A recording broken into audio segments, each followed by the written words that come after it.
per news sources and per information that's been gathered all around, I collected, if you played or play for Colorado Buffaloes football team, it's a disadvantage for you in the NFL draft. So what am I talking about? There seems to be a tag teaming situation going on with evaluations in the NFL 1 month prior to the draft. We see this all year, but from Jimmy Horn Jr. to Wester, former FAU player, then Colorado, Jimmy, former South Florida University, then Colorado. All these players have shown they are basically NFL talents, and there's more Colorado players going to the draft. You got Travis Hunter and Shedeur, without a doubt, that should have been number 1 and 2 in the draft. But now, per reports, Travis Hunter's stock has dropped to the 6th pick or 7th pick. I don't know if it's because of his girl, Liana, or because of Colorado, but I'm going to say because of Colorado. His girl has nothing to do with the game of football, even though a distraction left and right. But Travis Hunter's stock has went down. He's being predicted as a 6th or 7th pick in the draft, which is weird as hell.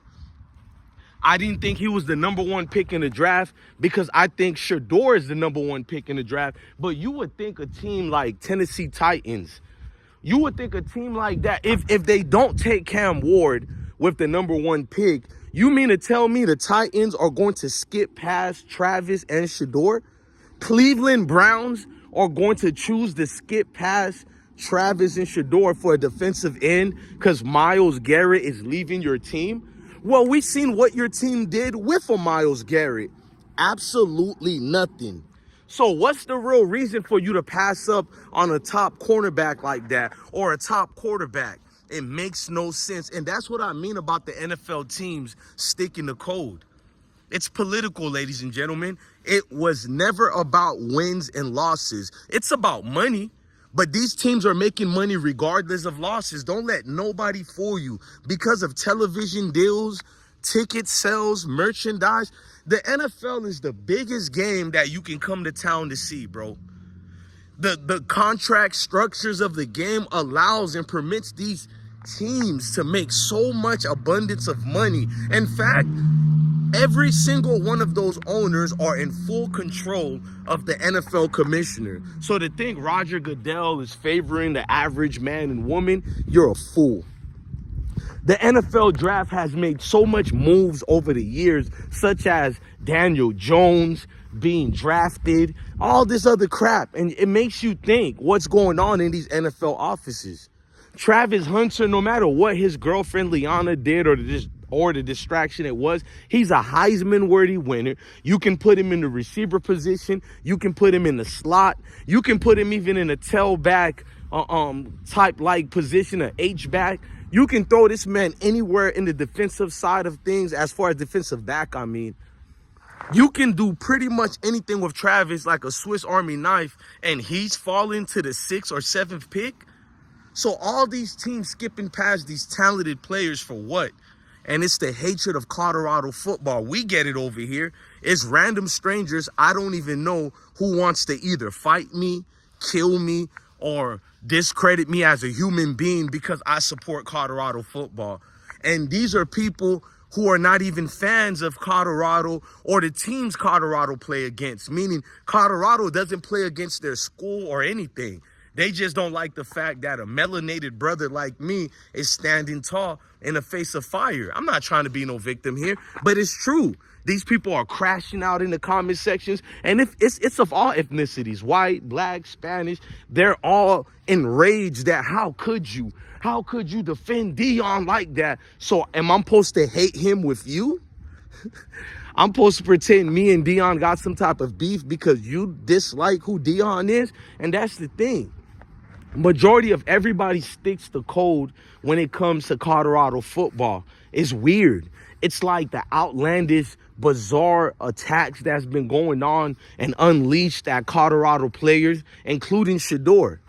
It's guys who don't even watch football, don't understand football. They're the main ones who's more boisterous, loud, and wrong, and proud of their ignorance towards the Sanders family. They come up with lies. They'll utilize anything and say he's not a quarterback. I would respect these people more if you just say you hate the Sanders family. I'm not going to ask you why, because I already know why.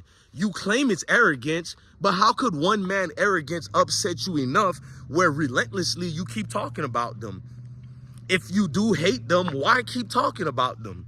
You said what you said, move on. But you look for any hit pieces on them, you look for any articles about them, you try to diminish what those players are worth at every single chance you get. It's bizarre, it's weird behavior, and it's giving Klan educational purpose member behavior. It's giving Klan educational purpose behavior. It really is.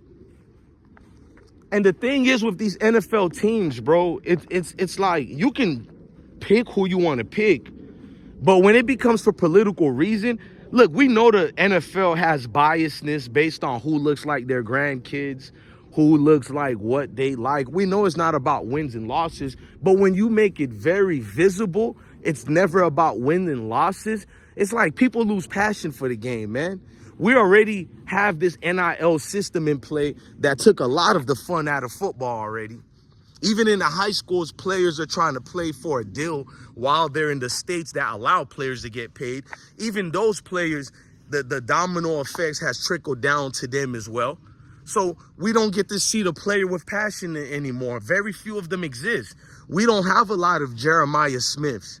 We don't have a lot of them in the league anymore. And when they, well, in the college football game. So when they come to the league already propped up, as they're propped up, they're not really players anymore. So the best the NFL can do, the league can do on these Sunday games, is at least provide us with real talent and at least make us, I know it's fake, but at least be like WWF and write a better script for us. Because the script you got for us now is basically, if you don't look like our grandkids, we're going to play these political games.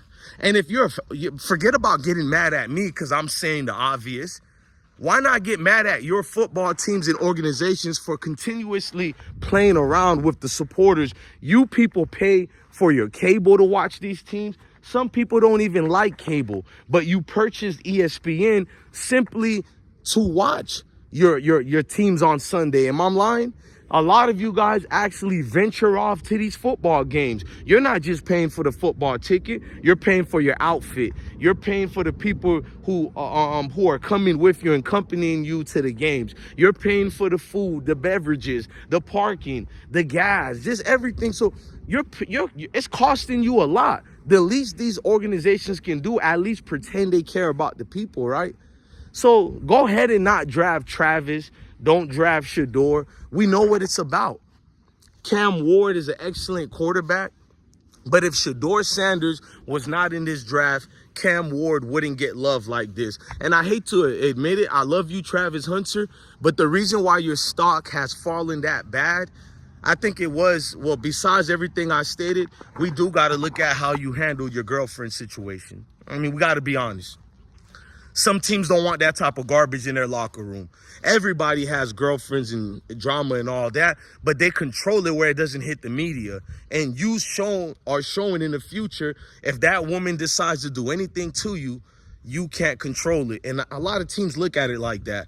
We just got to be honest about the obvious situations. But look, man, I'm DJ Bless One, the best one. Love your family, love your kids, and stay blessed.